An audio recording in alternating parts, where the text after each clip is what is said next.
All right, so let's pick it up here. Um, we were talking about tubular reabsorption and secretion. We've talked about filtration to death. The other two processes are reabsorption and secretion. With reabsorption, you see the movement of substances from the renal tubules into the interstitial fluid. In other words, we have filtered out some substance that we need, and we are going to reabsorb it into the tissue fluid, and then from there into the bloodstream. So most reabsorption is going to occur in the PCT, or proximal convoluted tubule, and it's lined with microvilli to increase the surface area. Tubular secretion is the movement of waste from the peritubular capillaries into the renal tubules. In other words, we have a substance that didn't get filtered out enough. Maybe it was too big, or maybe there's just too much of it in the blood plasma, and so we're going to secrete it from the uh, the peritubular capillaries, basically the bloodstream, into the renal tubule. I feel like there was something else I wanted to say here. Oh yeah, so most of the water that gets filtered out is going to get reabsorbed in the proximal convoluted tubule. You saw the number the other day. We filter about 180 liters of fluid per day. And of course, we don't produce 180 liters of urine. That would be, just for comparison, that would be like 92-liter bottles of soda, right? That's a lot. We reabsorb most of that in the proximal convoluted tubule. Um, and then, right, only about 2 liters winds up getting turned into urine each day. All right, so different parts of the tubule will reabsorb specific substances. Different substances get transported back into the internal environment by different methods. If we go back for just a second, the proximal convoluted tubule is permeable to water. In other words, it has those aquaporin proteins, and so water is able to get through. Um, the distal convoluted tubule normally does not have aquaporins, those gates that allow, not gates, the channels that allow water to get through. And so the distal convoluted tubule is not permeable to water, and so under normal circumstances, we will not be reabsorbing water here. Now, the different methods used for reabsorption and, well, secretion also are active transport, osmosis, and endocytosis. With active transport, you're going to see the movement of substances against their concentration gradient, basically into areas that are more heavily concentrated than you would find in either the blood plasma or the tubular fluid, depending on which direction we're going. The renal plasma threshold is reached when there's no more transported substance in the plasma. I'm sorry, when there is more transported substance in the plasma than the active transport mechanism can handle. In other words, we've reached the what they call the transport maximum, and there just aren't proteins available to transport them. There aren't gates or channels available. They're all occupied. So the excess is going to spill over into the urine, right? All right. Good. When so examples include glucose. Now we do filter glucose. Glucose is a small molecule, and so it does freely pass through those slits, the fenestrae, and then the slits between the pedicels of the podocytes, right? Basically, it just is freely filtered into the filtrate. And we don't want that to happen. We worked very hard to get glucose. We tracked a buffalo for days. We spent years growing an apple tree. Wherever we're getting glucose, um, we worked very hard to get it, and so we are going to reabsorb it. Amino acids also, creatine, lactic, citric, uric, and ascorbic acids also.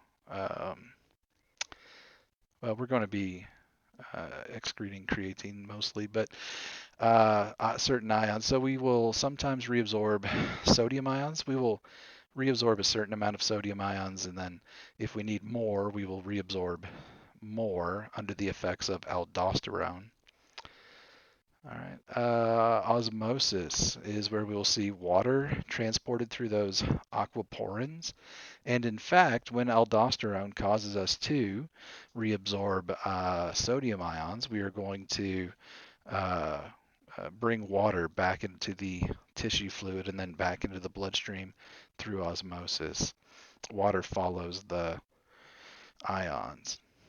And then endocytosis, which is where we can reabsorb small proteins by forming what's called a vesicle. It's like a little bubble in the wall of the plasma membrane. All right. So, nephrotic syndrome is a set of symptoms that occur in people who have renal disease. Some renal disorders cause increased permeability of the glomerular membranes, which allows the plasma proteins to enter the urine. Normally, not a lot of plasma makes it through. I'm sorry, not a lot of proteins make it through the glomerulus. Normally, they're too big to get through, most of them. But in people who have renal disease, those glomeruli, that's the plural of glomerulus, are more permeable. In other words, the gaps are bigger and it's easier for big things to get through. So the loss of plasma proteins into the urine is going to cause widespread edema and the increased likelihood of infection. Remember that in a normal capillary, let's just go back to one. Do we have a picture of a normal capillary somewhere? We do, right? Yeah, here, normal capillary. This could be in any of the tissues. Um, so here, remember at the arteriolar end, the net pressure was positive and we saw fluid and things move out. And that's because the hydrostatic pressure was high. Now, mitigating the hydrostatic pressure, acting against it, was an inward pressure called the colloid oncotic pressure or colloid osmotic pressure, whichever term you like. Uh, and because the hydrostatic pressure was greater at the arterial end, we saw a net outflow. But at the venual end, the venous end, the hydrostatic pressure has dropped. It's very low.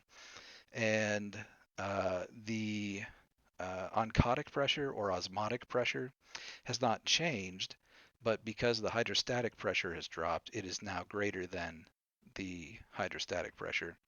And we see fluid and solutes, waste products, move into the venous end of the capillary bed.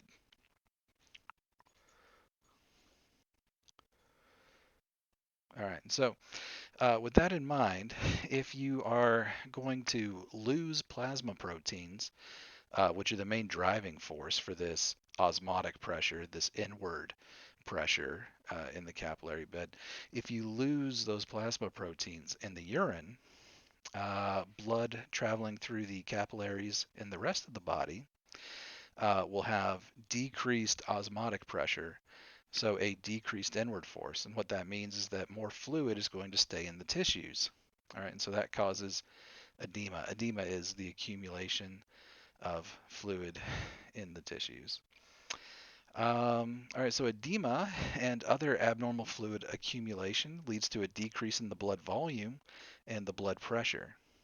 So a decrease in blood volume and blood pressure, that's going to lead to the activation of the renin-angiotensin system. Remember, that's detected by the juxtaglomerular apparatus next to the corpuscle. And good. So in that system, remember, we release renin, which activates angiotensinogen, which converts it to angiotensin 1, and then ACE in the lungs converts angiotensin 1 to angiotensin 2, and then angiotensin 2 has a variety of effects that will increase the blood pressure, one of which is the increased secretion of antidiuretic hormone and aldosterone. And aldosterone is going to cause the kidneys to conserve sodium. It's going to cause them to reabsorb sodium. And when you reabsorb sodium, you're also going to reabsorb water. It follows by osmosis. And that's going to restore the blood volume and bring the blood pressure up, but it'll make the edema worse. All right. So, water reabsorption occurs passively through osmosis. It's mainly in the proximal convoluted tubule, but it's closely associated with the active reabsorption of those sodium ions. As ions are reabsorbed in the proximal convoluted tubule, water is going to follow by osmosis.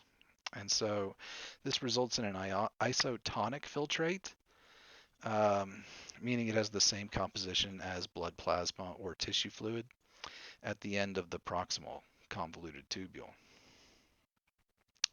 So negatively charged ions such as chloride, phosphate, and bicarbonate get passively reabsorbed along with the sodium ions. They have negative charges. They're going to follow the positive charges. And so the proximal convoluted tubule, as we said, reabsorbs 70% of the filtered sodium, as well as water and other ions. 99% of the glomerular filtrate is reabsorbed every day. So you can see down here at the bottom, we filter about 180 liters of water per day, and then we reabsorb about 99% of that. We filter about 630 grams of sodium per day. We reabsorb 626.8, that's 99.5% of the sodium gets reabsorbed. 630 grams. Just to put that into perspective, that's something like 1.2, 1.3 pounds, something like that, of sodium every day gets filtered. All right. In the proximal convoluted tubule, we see as the sodium ions get reabsorbed through active transport, water follows through by osmosis. You can also see there a chloride ion. Chloride is also going to follow the sodium. It's a negative charge and it's going to follow the positive charges. These things get first reabsorbed. Do you see the white space between the PCT and the peritubular capillary there? Um, well, yeah. You see that white space there? That's actually the interstitial space of the kidney, right? That's the extracellular space. And so these things are first absorbed into the interstitial fluid and then from there absorbed into the bloodstream. Oh, and in the diagram you can also see bicarbonate, HCO3, follows the positive charges of sodium. All right, so for tubular secretion, this is where substances move from the blood plasma of the peritubular capillaries into the fluid of the renal tubules. These substances are usually waste destined to be excreted in the urine. Active transport mechanisms function in tubular secretion, but they work in the opposite direction as tubular reabsorption. Secretion of substances such as drugs, drug metabolites, and ions like potassium occur here. And then we also see the secretion of hydrogen ions is going to be important in regulating the pH of body fluids. So if you remember back to the blood unit where we were producing bicarbonate, remember we had CO2 and water come together to make carbonic acid. Carbonic acid gives off a hydrogen and we get bicarbonate and a hydrogen ion. If we that hydrogen ion can freely reassociate with bicarbonate to form carbonic acid again, and then that can be split again into CO2 and water. If, however, we have bicarbonate and a hydrogen, and we secrete hydrogen ions in the urine, then we'll be able to hold on to more bicarbonate in its bicarbonate form, right? There won't be as many hydrogen ions available to convert it back to carbonic acid. All right, and so As you remember from that unit, bicarbonate is an important pH buffer in the blood, helps us resist wild swings in the pH of the blood. Potassium, while we're here, potassium gets exchanged for sodium. When we reabsorb sodium, we are going to secrete potassium. We're just exchanging positive charges here. All right, so here we have the distal convoluted tubule, and here you can see the reabsorption of sodium is coupled to the secretion of potassium.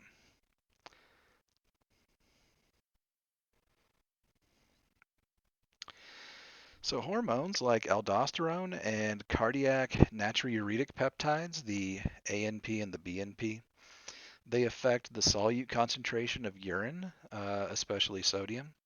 And the ability of the kidneys to maintain the internal environment depends mainly on their ability to concentrate urine by reabsorbing large volumes of water. In other words, if the kidneys were unable to reabsorb water, the blood would become increasingly concentrated over time until it was basically sludge like motor oil or high fructose corn syrup or something like that. What's the word? It would increase the viscosity of the blood if we were not able to reabsorb that water. So the distal convoluted tubule and the collecting duct are impermeable to water in the absence of ADH. So water is going to get excreted as a dilute urine. But if ADH or antidiuretic hormone is present, these segments, the distal convoluted tubule and the collecting duct, they become permeable and water is reabsorbed through osmosis into the extremely hypertonic medullary interstitial fluid. Now, when we say here, that's a lot of words, extremely hypertonic medullary interstitial fluid. Uh, this is the interstitial fluid or the tissue fluid of the renal medulla. Remember those pyramids? Okay, and so the tubule of the nephron dips down into the renal pyramids. And so here we are referring to the interstitial fluid of the renal medulla and how it has a high concentration of ions and other substances. Okay, water is going to be pulled by osmosis into that environment, and then from there into the bloodstream. Urine becomes very concentrated when we use antidiuretic hormone, all right, under the effects of antidiuretic hormone. And there's always at least a little bit of antidiuretic hormone being secreted.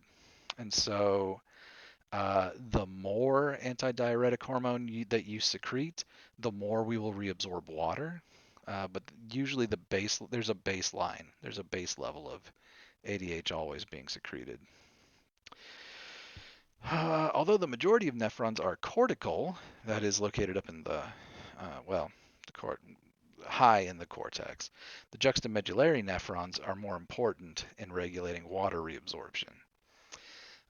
Because again, the juxtamedullary nephrons have a loop of Henle or nephron loop that dips way down into the renal medulla, dips way down into the renal pyramids, and so there we are able to exchange water. All right, so here we see a renal tubule, okay, and with low ADH levels, there's always at least a little bit of ADH. So under low levels, in the distal convoluted tubule and the collecting duct, there's not going to be a lot of water coming out. Some, but not much, not enough to mark in the diagram. Under high ADH levels, we're going to insert a whole bunch of aquaporins into the distal collecting duct and the collecting duct and the distal convoluted tubule. All right. And so in this case, on the right, under the effects of high ADH levels, there are a lot of aquaporins inserted in those plasma membranes, and so there's going to be a lot of water moving through osmosis into this interstitial fluid. The blue here indicates again the interstitial fluid, the tissue fluid of the renal medulla, which is very hypertonic, meaning again there's a high concentration of solutes here. Water goes wherever the solutes are, and so water will move into the tissue fluid through osmosis. And what does that mean? Well, water enters the tissue fluid, and from there it can be reabsorbed into the bloodstream. All right, and so in this way, we are reabsorbing water. It leaves the tubule, um, mostly through the proximal convoluted tubule, actually, but we can reabsorb even more by inserting those aquaporins into the distal convoluted tubule and the collecting duct. All right, and so if we do this, we're going to get a very concentrated urine. And again, it's concentrated because we've pulled all the water out. Well, not all, but a lot of it. All right, so we have the countercurrent multiplier. There's a countercurrent mechanism in the nephron loops between the descending and the ascending limbs of the nephron loop. And this ensures that the medullary interstitial fluid becomes hypertonic, all right, and that we get a concentrated urine. This mechanism is known as the countercurrent multiplier. And the vasa recta, remember that's those are the capillaries that follow the nephron loop.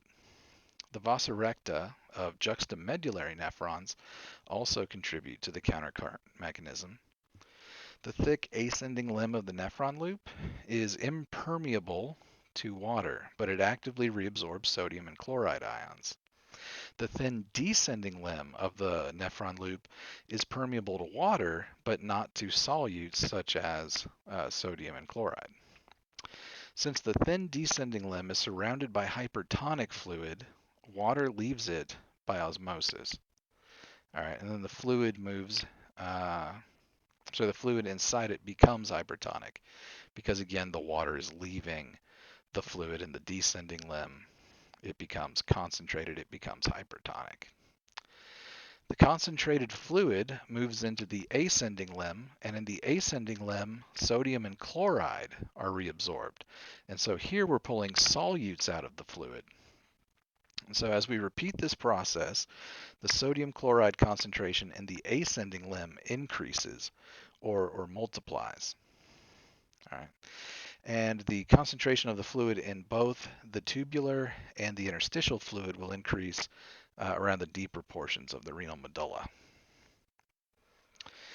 All right, so here you can see a diagram in the thin descending limb, which is permeable to water. Water is going to flow out of the tubule into you see the white space here, this is the interstitial space. All right, and so as it moves through, the fluid becomes more concentrated as water moves out. Now, down at the deep point of the tubule where we turn and now we're moving up, okay, we move up through the thin ascending limb into the thick ascending limb. And here we will see that sodium and chloride are reabsorbed into the interstitial fluid, and that's going to make the fluid less concentrated, make it hypotonic. Okay. And then we pass that on to the distal convoluted tubule where we will reabsorb sodium and water under the effects of ADH and or aldosterone. All right, so anyways, the fluid moves through, we reabsorb water into the interstitial fluid, making this more concentrated. As the fluid moves up, we reabsorb chloride and sodium, which is going to maintain the hypertonicity of the interstitial fluid. Now here we have the vasa recta, this kind of U-shaped system of capillaries that's associated with the renal tubule. And it also dips down into the renal medulla. Okay. And you're going to see the reabsorption of sodium chloride there on the left next to the thin descending limb. And on the right, we are going to see the secretion of sodium chloride. The sodium and the chloride get recycled in this way so that we can continuously concentrate the fluid. All right. So, urea and uric acid. Urea is a byproduct of amino catabolism, or the breakdown of amino acids. The plasma concentration is going to reflect the amount of protein in your diet. Basically, the more protein you eat, the more urea you will produce by breaking down those amino acids. They enter the renal tubules through glomerular filtration, and they undergo both tubular reabsorption and tubular secretion.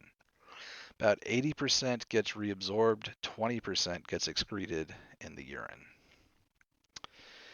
For uric acid, this is a byproduct of nucleic acid metabolism. Basically, when you break down DNA and RNA from the food that you eat, it gets turned into uric acid, which um, should get secreted. It enters the renal tubules through the glomerular filtration, and then we see the active transport completely reabsorb the filtered uric acid. About 10% of the uric acid enters the urine through secretion, though, and that 10% gets excreted.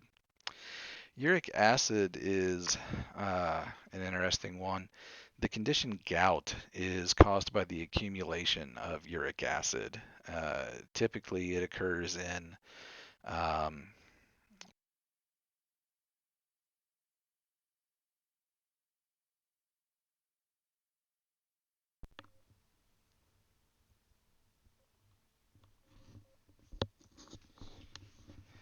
all right.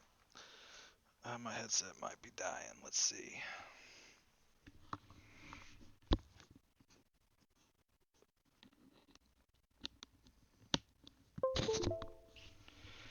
Yeah, sorry about that. My headset was dying. Anyway, in the condition of gout, you accumulate uric acid in the joints, especially commonly in the big toe. It's a painful condition, and it occurs when uric acid is not being properly secreted, and that leads to the accumulation in the joints. Certain medications can inhibit the secretion of uric acid. Urine composition reflects the volumes of water and solutes that the kidneys have to eliminate from the body or retain in the internal environment to maintain homeostasis. All right, so the composition of urine varies from time to time due to the dietary intake and physical activity of the individual, but it's usually about 95% water, and it's going to contain metabolic waste products like urea, uric acid, and creatinine. And then it's likely to contain trace amounts of amino acids and varying amounts of electrolytes. Again, the amounts of electrolytes depend on the secretion of, for instance, aldosterone. Under the effects of aldosterone, we will reabsorb sodium and we will secrete potassium. However, if you are not producing aldosterone, then your sodium levels in the urine will be higher and your potassium levels in the urine will be lower. Urine volumes range from about zero point 0.6 to 2.5 liters per day. About 50 to 60 milliliters of urine is produced each hour. So the volume varies with fluid intake, though, and environmental factors. Um, all right, so we said before, one of the things that's going to increase your glomerular filtration rate, GFR, that's the rate at which you filter the blood plasma. One of the things that's going to increase that is hydrostatic pressure, high hydrostatic pressure. And you get high hydrostatic pressure when the blood pressure is high. So let's say you drink a whole bunch of water. You drink, let's say, a gallon, right? Maybe not all at once, maybe throughout the day. That is going to increase your blood volume. That is going to increase your blood pressure. That is going to increase your glomerular filtration rate. And so you will filter more fluid. You will reabsorb less of it. And so you will wind up with a higher urine volume or a larger urine volume, right? You drink more water, you get more pee, right? It just makes sense, but that's how it happens. Good. Renal clearance is the rate at which a chemical is removed from the plasma by the kidney. So how long does it take to remove all of it from the blood plasma by the kidney? It indicates the kidney efficiency, as well as if there's glomerular damage and the progression of renal disease. So there are a couple of tests we do. One is the inulin clearance test, and this is it's a polysaccharide made by plant roots. In other words, it's not made by humans. And this is a good one to do because we can inject it into people, and we know how much we injected. We roughly know what their blood volume is, and so we can measure their urine at varying times and measure basically how long it took to eliminate all of it. And that gives us an idea about glomerular filtration. Um, Creatinine is another test we can do, but the problem with creatinine is that it is made in the body and it's going to be made at varying rates. So if you administer creatinine, you're going to have to take into account the amount the person has naturally produced, and really that's going to lead you with not inconclusive, but it's going to add some variance to the test results. Inulin test is better because, again, we don't make inulin. Since these substances are both filtered by the glomerulus, but neither gets reabsorbed nor secreted, basically the only way this winds up in the urine is through filtration. These tests both tell us about renal clearance and the glomerular filtration rate. I'm sorry, I kind of muddled the end of that. In this case, the renal clearance is equal to the glomerular filtration rate because they are only filtered. Um, Good. There are other substances we can use, some of which are secreted, some of which are reabsorbed, and we can use those to figure out um, uh, what else is going on in the kidneys. So the urine forms along the nephrons and the collecting ducts, and we've talked about this pathway, but it's produced in the nephrons and the collecting ducts. That's where we get urine formation. Passes through openings in the renal papillae. We'll look at that in a second because I don't think I used that word last time. Passes from there into the minor calyces, into the major calyces, the renal pelvis, then finally into the ureters, those muscular tubes that convey urine down to the urinary bladder where it's stored before being passed into the urethra, which carries urine out of the body. So let's actually go way back to the beginning. And I was just thinking about this the other day. I don't think I used that word, renal papilla. And so you have, uh, here we go. Here you have a renal pyramid. It looks like an upside down pyramid right here. The base would be up here at the top, and the apex of the pyramid, or the pointy thing at the top of a pyramid down here, that's the renal papilla. And so you have several collecting ducts passing through a pyramid, and they converge down here on the renal papilla, which has openings that allow that urine to pass into the minor calyx, or plural, minor calyces. All right, so moving back to where we were. Sorry if this is giving you whiplash.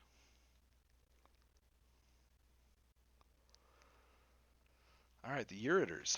These are tubular organs, and they both begin as a renal pelvis. So that funnel in the kidney that collects the urine is kind of the top of the ureter. And then they join at the inferior end the urinary bladder in the pelvic cavity. And the wall of the ureter has three layers. There's an inner mucus coat made up of transitional epithelium, which should be the only place in the body where you find transitional epithelium is in the urinary system here.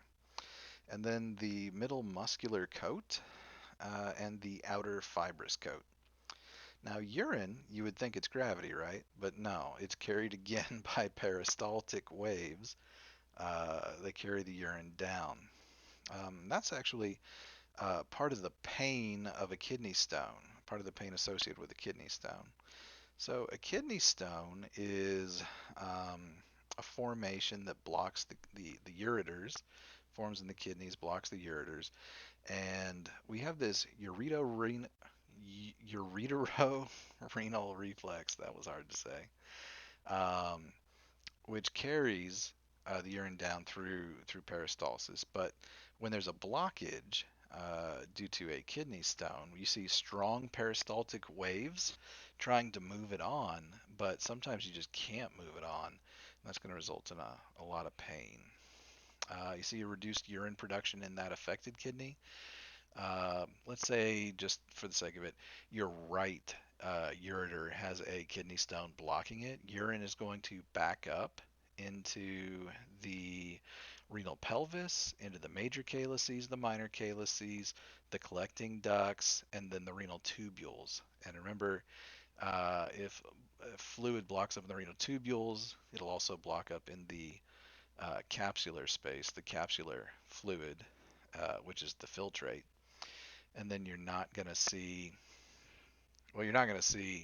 filtration occurring because the hydrostatic pressure of the filtrate would be too high in the capsular space.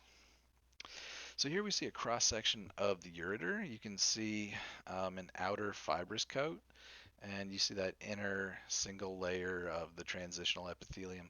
It's actually not really a single layer. One of the cool things about transitional epithelium, well, the thing that's really unique about them is that they're able to, the layers of transitional epithelium are actually able to slide over each other.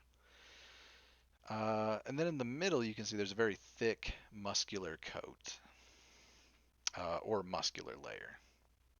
And of course, that's smooth muscle. So here's a condition, chronic glomerulonephritis. So kidney inflammation, specifically in the glomeruli.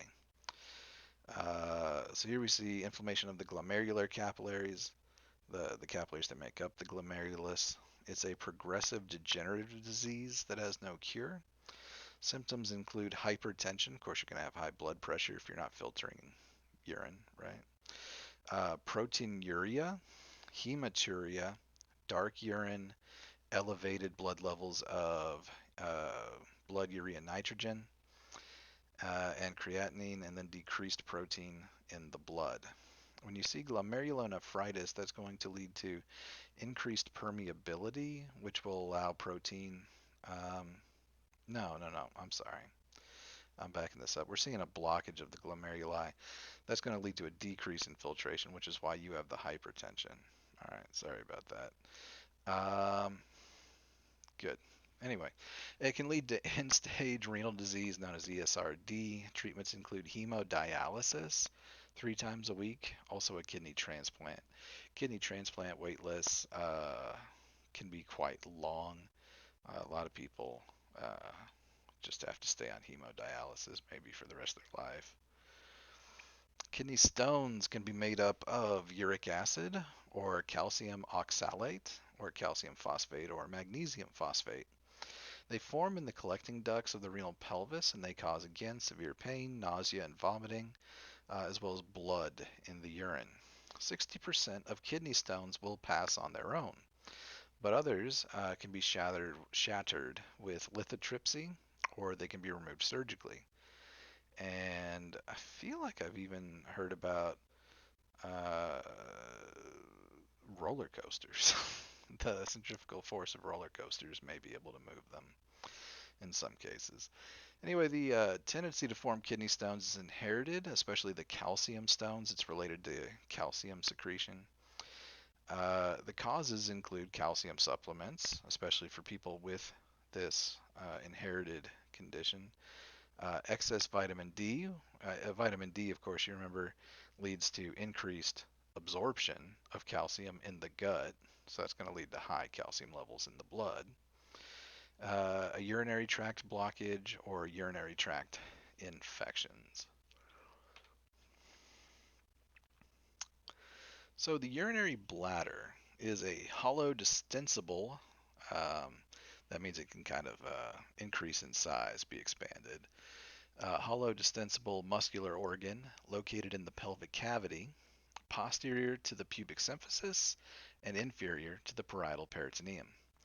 It's used for the storage of urine, and it contacts the anterior walls of the uterus and vagina in the female, and it lies posteriorly against the rectum in the male. The triangular trigony is found at the floor of the bladder, and it has openings for at each of its three corners. Two are for the ureters, and one is for the urethra. The wall consists of four layers. Here we have an inner mucus coat composed of transitional epithelium, a submucous coat, a muscular coat, and then the outer serous coat on the upper surface only. The smooth muscle fibers of the muscular coat comprise the detrusor muscle. In other words, when we talk about the detrusor muscle, we're talking about the smooth muscle of the urinary bladder. The internal urethral sphincter surrounds the neck of the bladder, and luckily we've got some images here to talk about all that. All right, so, uh, okay. Here you can see the urinary bladder in the female on the left. It is anterior to the vagina and the uterus. It posteriorly, it's in contact with both the vagina and the uterus. In the male, there is no vagina or uterus, and so you can see that the bladder is in contact with the colon here. Well, not colon, actually, large intestine, but kind of splitting hairs at this point. All right. One other key feature you can see that separates the male and female urinary systems is directly inferior to the bladder in the male. So on the right side, right below the bladder, um, it's yellow, so it may be hard to pick out from the adipose tissue that you're seeing, but you have the prostate gland.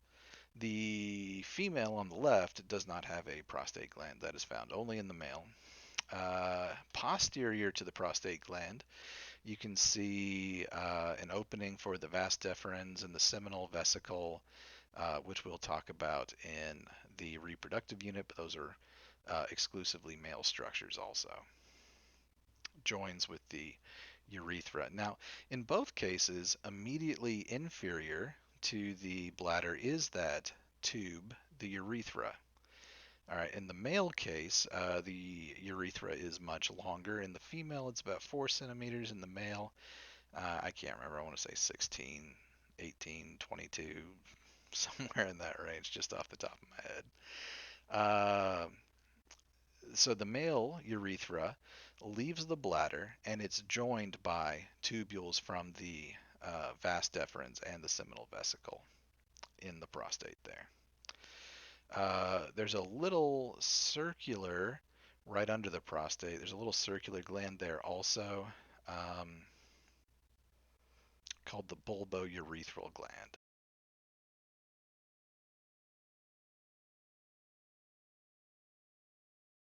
Do you see this triangular shape on the left here? We see an interior view of the bladder. You see this sort of triangular shape?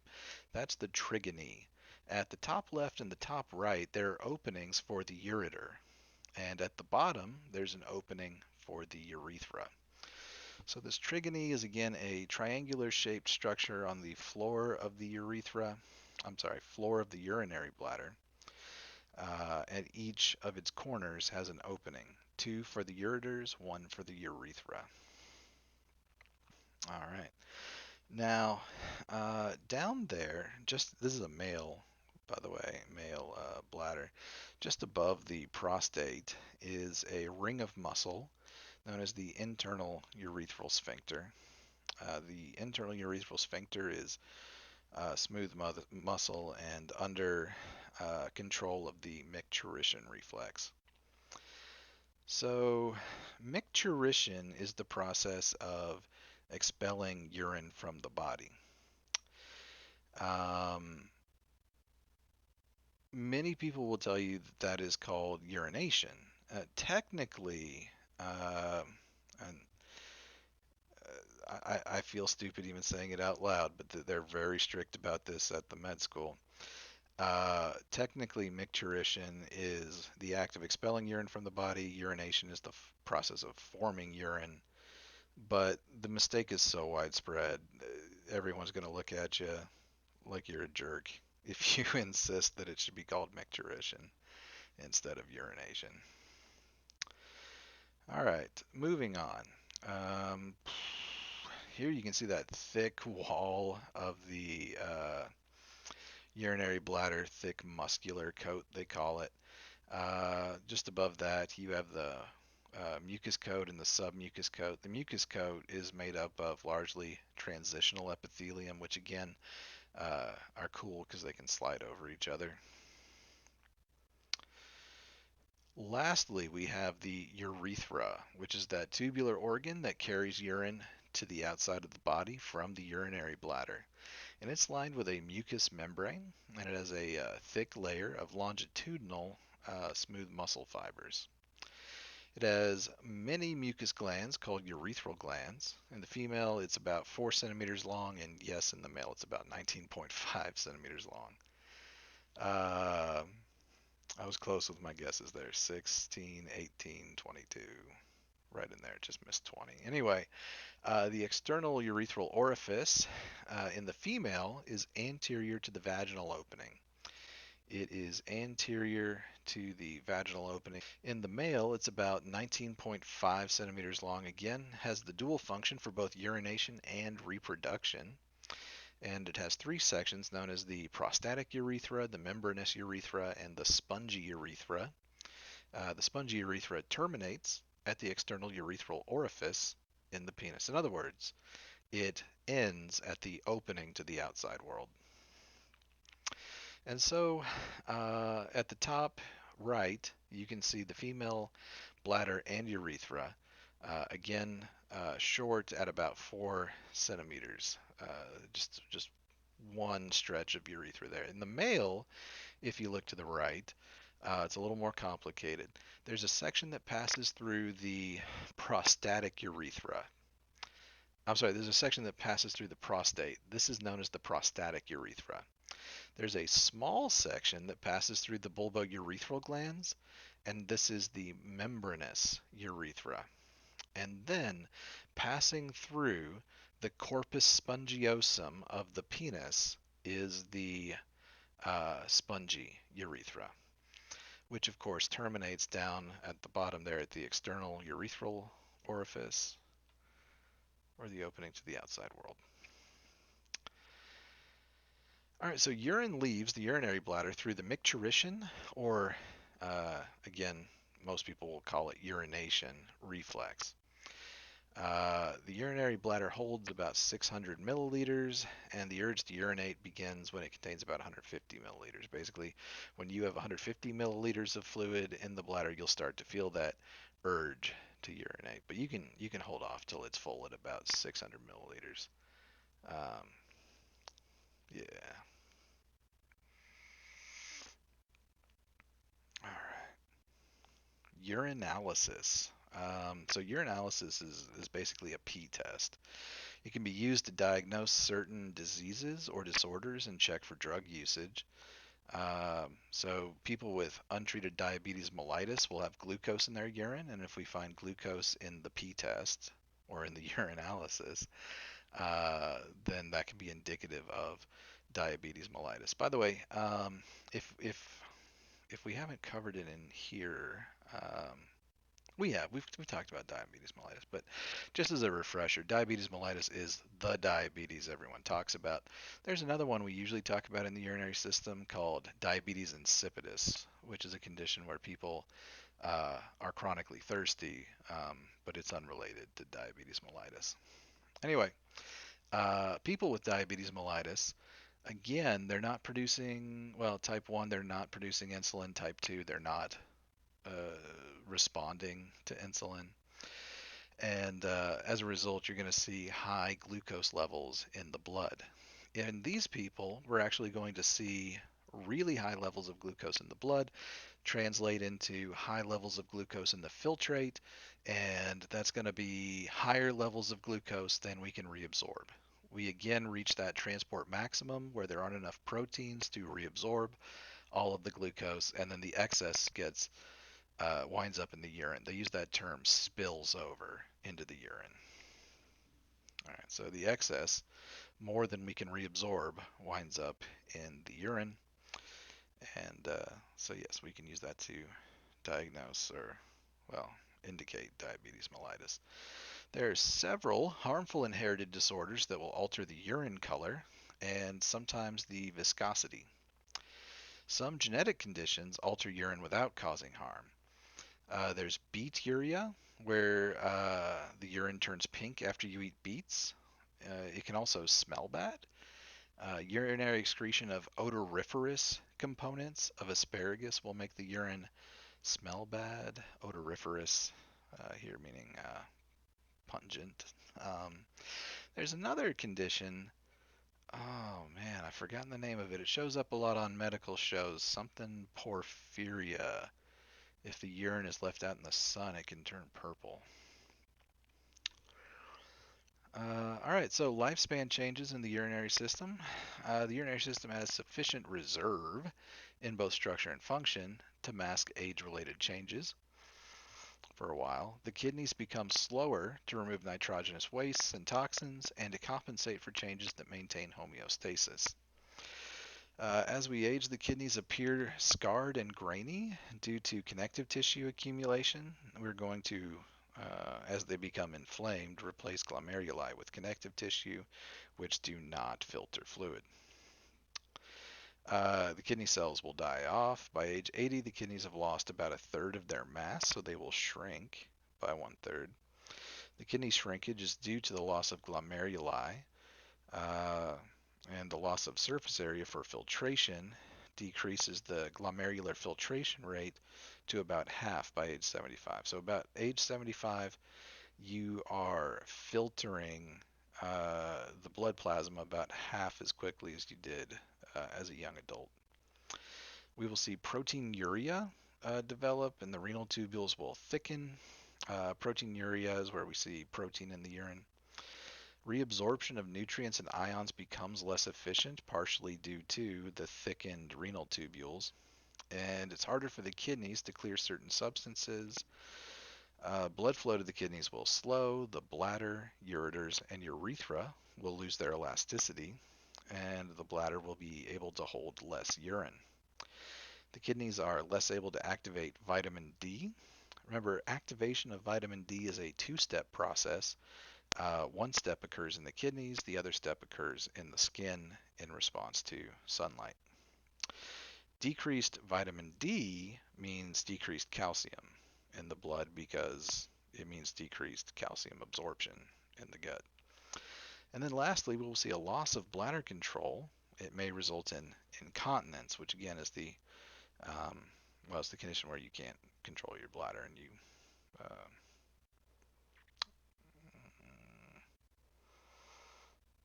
pee when you don't want to. I'm trying to find a diplomatic way to say that. Um, yeah, you lose control of the bladder and you pee when you don't want to. Here's a cool little slide I got from somewhere. Is this the last one? Yep. On acid-base disturbances. All right, and so, um, yeah. So let's say you have metabolic acidosis. All right, acidosis and alkalosis are changes in the pH of the blood. Acidosis, obviously, the pH is getting lower. It's becoming more acidic. And alkalosis, remember, alkaline refers to basic molecules. And so alkalosis is where the blood is becoming more basic and the pH is increasing. All right. Now, this can be due to metabolic effects or respiratory effects. All right, so in the case of metabolic acidosis, the pH of the blood will drop. We'll see a decrease in bicarbonate and an increase in hydrogen ions. The increase in hydrogen ions actually leads to a decrease in bicarbonate. The lungs can actually compensate by increasing the ventilation rate, dropping the partial pressure of CO2 in the arteries. All right. When we blow off CO2, that's going to um, raise the pH by eliminating carbonic acid from the blood. Now, there's a renal compensatory unit. Renal. Uh, there's a renal compensation as well. Aspect. That's what I was looking for. Aspect as well. And here we will see reabsorption of bicarbonate occurring, and the increased secretion of hydrogen ions, which will spill over into the urine. Okay. And so the lungs compensate by increasing the ventilation rate and blowing off CO2. The kidneys can compensate by reabsorbing bicarbonate from the urine. It got filtered. We are going to reabsorb it. And then we can excrete the hydrogen ions, as well as TA means just acids, conjugated acids. All right. Good. This is a good slide to memorize. I'd probably take a screenshot of it and save it for uh, when you see this again. Alkalosis, just to go through this real quick, is kind of the opposite. This is where we see an increase in pH and an increase in bicarbonate due to a decrease in hydrogen ions. If we've lost hydrogen ions, then we are going to see an increase in bicarbonate. When might you see a decrease in hydrogen ions? When might the blood just randomly become less acidic, right? More basic? Well, let's say you've been vomiting. If you've been vomiting, then you're going to need to produce more stomach acid, and that's going to pull hydrogen ions out of the circulation and increase the overall pH of the blood, decrease the acidity. In this case, we will hypoventilate, or we will decrease the rate at which we breathe. We'll take fewer breaths, and that allows us to accumulate CO2 in the blood, which is going to uh, again raise the hydrogen ion concentration and lower the pH. In the kidneys, we're going to do the exact opposite. We're going to stop the secretion of acids, all right, and we're going to also not reabsorb the bicarbonate. We'll let the bicarbonate spill over into the urine. All right. Um, Respiratory acidosis. This is where the cause is respiratory in nature. The lungs are responsible. There will be no lung response. All right. This is uh, due to us already breathing too fast or too slow. All right. So there'll be no lung compensation. We'll only see compensation in the kidneys. Okay. Same as before for acidosis, reabsorb bicarbonate, secrete and excrete acids. For alkalosis, same thing. We will not reabsorb bicarbonate. We will excrete it, and then we will not secrete the acids. All right. So, good enough. That's it for tonight. If you have any questions, please feel free to send me an email. Good, good, good.